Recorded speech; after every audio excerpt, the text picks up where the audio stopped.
दोस्तों फ्लिपकार्ट में अगर आपने कोई भी सामान कैश ऑन डिलीवरी में ऑर्डर किए हैं, कैश ऑन डिलीवरी ऑर्डर करने के बाद में रिसीव करने के बाद में उस प्रोडक्ट को अगर आप रिटर्न करना चाहते हैं तो आपको कैसे रिटर्न करना है, उसका पूरी प्रोसेस आपको इस वीडियो में दिखाने जा रहा हूं। तो चलिए दोस्तों, बिना किसी देर के वीडियो को शुरू करते हैं।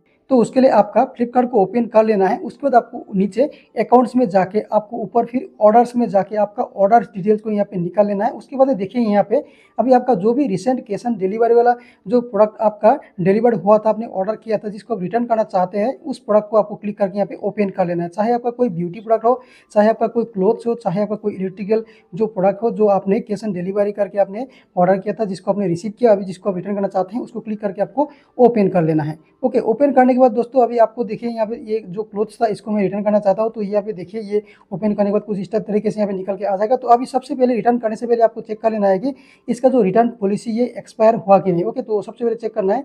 यहाँ पे देखिए यहाँ पे return policy valid up to यहाँ पे डेट रहेगा, यानी अगर यहाँ पे रिटर्न पॉलिसी यहाँ पे शो हो रहा है और डेट एक्सपायर हुआ नहीं है, डेट अभी भी है, तो इस डेट के अंदर में आपका उस प्रोडक्ट को कभी भी आप रिटर्न कर सकते हैं। ओके, अगर यहाँ पे रिटर्न पॉलिसी नहीं है, रिटर्न पॉलिसी एक्सपायर हो चुका है, तो आप उस प्रोडक्ट को आप रिटर्न कर नहीं सकते। तो ये चीज़ आपको यहाँ पे चेक कर लेना है। तो यहाँ पे रिटर्न पॉलिसी अवेलेबल है और डेट भी एक्सपायर हुआ नहीं है, तो इसको रिटर्न कर सकते हैं। तो इसके लिए अब रिटर्न करने के लिए आपको ऊपर हेल्प में क्लिक करना होगा।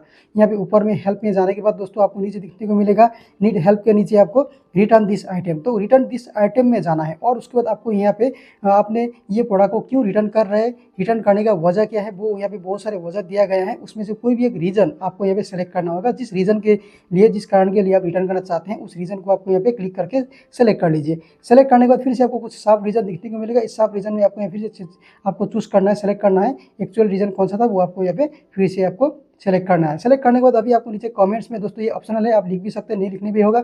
ओके, तो अगर लिखना चाहते हैं तो आपको यहाँ पे उस प्रोडक्ट के बारे में कुछ लिख दे, जो भी आपको प्रोडक्ट में कमियां मिला है या आप किस कारण से आप रिटर्न करना चाहते हैं, क्यों वापस कर रहे हैं, वो आपको यहाँ पे लिख देना है। ओके, अगर नहीं लिखना चाहते तो भी सकते हैं। ओके, तो यहाँ पे लिखने के बाद में देखिए आपको नीचे अभी आपको कंटिन्यू में जाना है। कंटिन्यू में जाने के बाद आपको अभी पूछा गया है कि रिटर्न के बदले आप क्या चाहते हैं। उसके लिए दो ऑप्शन दिया गया है, रिफंड एंड एक्सचेंज। अगर आप रिफंड चाहते हैं, यानी प्रोडक्ट रिटर्न के बदले जितने रुपए में खरीदा था उसको आप रिफंड लेना चाहते हैं, उस पैसे को, तो आपको रिफंड को सेलेक्ट करना है। अगर आप एक्सचेंज करना चाहते हैं, यानी आप रिटर्न भी करना चाहते हैं प्रोडक्ट को और उस साथ में आप उस प्रोडक्ट को रिटर्न करके सेम टाइप का दूसरा वेरिएंट में सेम प्रोडक्ट आप लेना चाहते हैं, तो आपको एक्सचेंज को सेलेक्ट करना है। अगर एक्सचेंज सेलेक्ट करते हैं तो आपको नीचे उसी टाइप का बहुत सारे प्रोडक्ट आ जाएगा और किस प्रोडक्ट के साथ, कौन सा आइटम के साथ एक्सचेंज करना चाहते हैं, उस आइटम को आपको यहाँ पे सेलेक्ट कर लेना है। सेलेक्ट करके नीचे साइज वगैरह या अदर्स कोई ऑप्शन आया तो उसको आपको सेलेक्ट कर लेना है। ओके, अगर आप एक्सचेंज चाहते हैं तो एक्सचेंज करने से आपका उस प्रोडक्ट रिटर्न हो जाएगा, उसके बदले दूसरा प्रोडक्ट आपको मिल जाएगा। ओके, अगर आप रिफंड चाहते हैं तो ऊपर आके आपको रिफंड को ही सेलेक्ट करना है। तो मैं यहाँ पे रिफंड को ही सेलेक्ट करता हूँ। रिफंड सेलेक्ट करने के बाद में आपको नीचे आके पट IMPS में आना है, यानी आपका जो पैसा आपको रिफंड मिलेगा उस पैसों को आपका बैंक अकाउंट के थ्रू रिफंड मिलेगा। ओके, तो अभी उसके लिए आपका बैंक अकाउंट आपको यहाँ पे ऐड करना होगा। अगर आपका फ्लिपकार्ट के साथ पहले से कोई बैंक अकाउंट लिंक है तो आपको यहाँ पे नीचे एग्जिटिंग अकाउंट में जाके क्लिक करना है। एग्जिटिंग अकाउंट में क्लिक करने के बाद आपका अगर पहले से लिंक है बैंक अकाउंट, उस बैंक अकाउंट को आपको सेलेक्ट कर लेना है रिफंड लेने के लिए उस पैसे को। ओके, अगर लिंक नहीं है या आप दूसरा बैंक अकाउंट में लेना चाहते हैं तो आपको नीचे आके यहाँ पे देख सकते हैं ऐड न्यू अकाउंट्स में क्लिक करना है। ऐड न्यू अकाउंट्स में क्लिक करने के बाद ऊपर में सबसे पहले देख सकते हैं यहाँ पे अभी आपका कौन सा बैंक अकाउंट में लेना चाहते हैं अमाउंट को, उस बैंक अकाउंट का IFSC कोड नंबर डालना है ऊपर में। उसके बाद में नीचे में अकाउंट नंबर डालना है और सेम अकाउंट नंबर आपको कंफर्म अकाउंट नंबर पे डाल देना है, मतलब बैंक अकाउंट नंबर डालना है। ओके, उसके बाद में अकाउंट होल्डर नेम, मतलब बैंक अकाउंट में किसका नाम है उसका नाम आपको अकाउंट होल्डर नेम पे डाल देना है। उसके बाद में मोबाइल नंबर डालना है नीचे। डालने के बाद में अभी आपको नीचे ऐड न्यू अकाउंट में जाना है। ऐड न्यू अकाउंट में जाने के बाद अभी आपको यहाँ पे नॉट नाउ पे जाता हूँ। नॉट नाउ पे जाने के बाद अभी आपको यहाँ पे कन्फर्म में क्लिक कर देना है। कन्फर्म में क्लिक करने के बाद अभी देख सकते हैं यहाँ पे नीचे वेरिफिकेशन के लिए आपको प्रोसीड में जाना है। प्रोसीड में जाने के बाद अभी आपका मोबाइल नंबर पर OTP आएगा। OTP आपको यहाँ पे डाल देना है।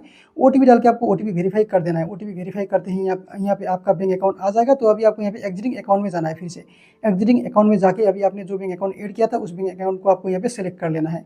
ओके, तो बैंक अकाउंट जब सेलेक्ट हो जाएगा तो आपका नाम वगैरह दिखने को मिल जाएगा। उसके बाद आपको नीचे आके यहाँ पे आपका जो पिकअप एंड डिलीवरी एड्रेस होगा वो आपको चेक कर लेना है। ओके, तो यहाँ पे चेक कर लेना है। अगर आप चेंज करना चाहते हैं तो आपको चेंज में क्लिक करके पिकअप एंड डिलीवरी एड्रेस को आप चेंज कर सकते हैं। ओके, उसके बाद आपको नीचे कंटिन्यू में आना है।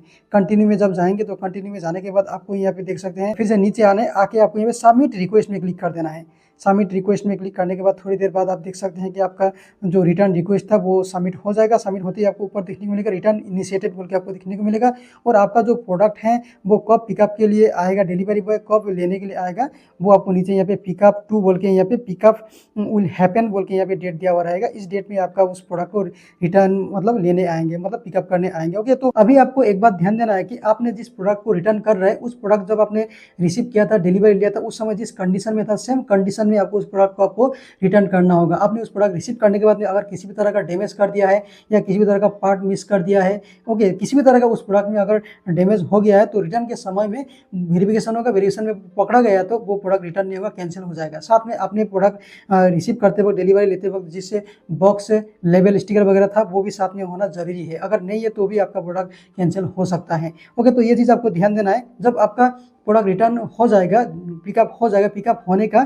कुछ समय बाद में आपका जो उस प्रोडक्ट का अमाउंट था, जो अमाउंट से आपने खरीदा था, वो अमाउंट आपका बैंक अकाउंट के थ्रू आपको मिल जाएगा। ओके, तो वो थोड़ा टाइम लेता है, कभी कभी पिकअप होने का कुछ ही घंटों में मिल जाता है, कभी कभी 24 आवर्स के अंदर में मिल सकता है। ओके, तो ये थोड़ा आपको टाइम लगता है। अगर यूपीआई से वगैरह है तो वो बहुत जल्दी हो जाता है, लेकिन कैश ऑन डिलीवरी में बैंक अकाउंट में जो पैसा आता है कभी कभी थोड़ा टाइम लग सकता है, लेकिन ज़्यादातर केस में जल्दी ही मिल जाता है। ओके, तो अभी आपका जो प्रोडक्ट का रिटर्न जो आपने इनिशिएट किया है, रिटर्न के लिए आपने जो ऑर्डर प्लेस किए हैं, तो वो स्टेटस चेक करने के लिए आपको चेक स्टेटस में जाके आपका उसको स्टेटस को आप पता कर सकते हैं, या तो ऑर्डर सेक्शन में जाके भी उस प्रोडक्ट का आप कब पिकअप के लिए आएंगे। ओके, तो वो सब आप चेक कर सकते हैं। ओके, तो इस तरह से आपका कैश ऑन डिलीवरी वाला प्रोडक्ट को आपको रिटर्न करना है। ओके।